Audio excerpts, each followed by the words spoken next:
ایک یہودی لبید بن عاصم نے حضرت نبی کریم صلی اللہ علیہ وسلم پہ جادو کر دیا، جس کی وجہ سے آپ بیمار ہو گئے۔ اسی وقت سورہ فلق اور سورہ ناس یہ دونوں سورت نازل ہوئی۔ جیسے ہی آپ نے ان دونوں سورتوں کی تلاوت فرمائی، آپ بالکل تندرست ہو گئے اور جادو کا اثر ختم ہو گیا۔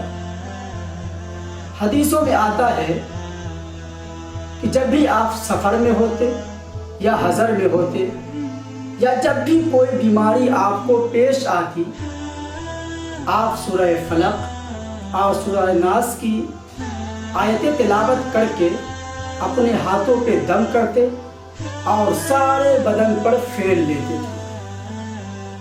آپ صلی اللہ علیہ وسلم نے ارشاد فرمایا کہ جو بندہ ہر فرض کی نماز کے بعد ان دونوں سورتوں کی تلاوت کر لے، وہ ہر طرح کی جادو ٹونے سے محفوظ رہے۔